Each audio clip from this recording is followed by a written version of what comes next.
এটা তো আপনারা ইতিমধ্যেই জেনে গেছেন যে শাহরুখ খানের পরবর্তী ছবি কিং রিলিজ করবে 20 এপ্রিল 2026। এই সিনেমা যেদিনকে অফিসিয়ালি অ্যানাউন্স করা রিলিজ ডেট, তার ঠিক একদিন পরেই Sanjay Leela বানসালির upcoming cinema love and ওয়ারের কিন্তু রিলিজ ডেট অ্যানাউন্স করা হয়। দুটোরই কিন্তু একই ডেট ঘোষণা করা হয়েছে, 20 এপ্রিল 2026 এ রিলিজ করবে। যদিও এর আগে লাভ অ্যান্ড ওয়ারের রিলিজ ডেট ছিল 25 ডিসেম্বর 2025। দুটো সিনেমারই কিন্তু শুটিং এখনো চালু হয়নি।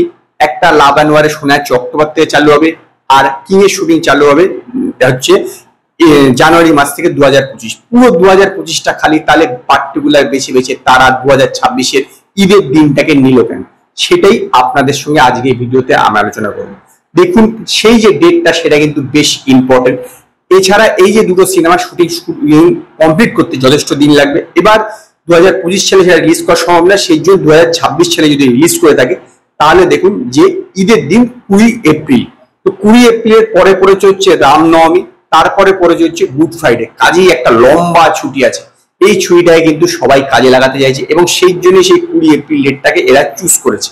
এছাড়াও কিন্তু আরেকটি ঘটনা আছে।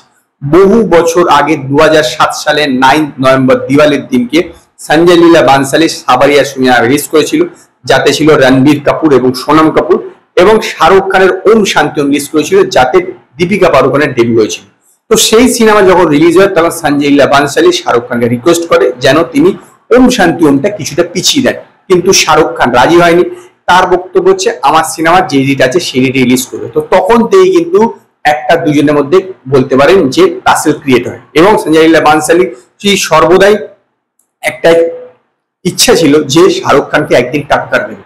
রিসেন্ট টাইমে শাহরুখ খান একটি ইন্টারভিউতেও বলেছে যে তার দেবদাস রোলটা একদমই পছন্দ হয়, সেটা একটা লুজারের রোল। সে এখন এই টাইপের চরিত্র কোনোভাবে দিলে চেক করবে না, কাজে সেটাও সঞ্জয় লীলা বানসালির পছন্দ হয়।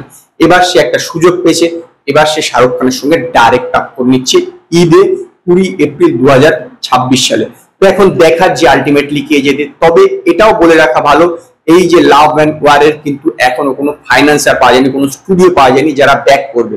এবং আবার এটাও ইতিমধ্যে ছড়িয়ে গিয়েছে যে এর নাকি যে নন থিয়েটিক্যাল রাইট বেচে অলরেডি 215 কোটি টাকা উঠে গেছে, যদিও এর বাজেট বলা হচ্ছে 300 কোটি টাকা।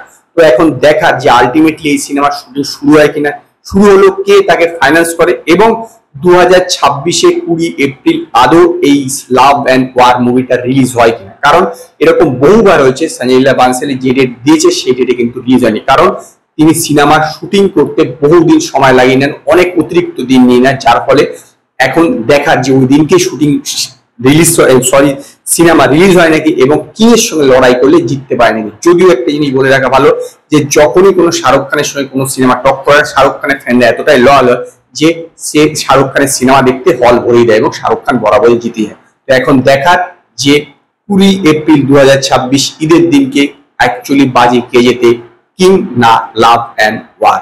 তো আজকে এই পর্যন্তই। যদি আপনার এই ভিডিওটি পছন্দ হয়, ভিডিওটিকে লাইক করুন, কমেন্ট করুন, শেয়ার করুন, আর নতুন নতুন আপডেটের জন্য আমার চ্যানেলকে সাবস্ক্রাইব করুন।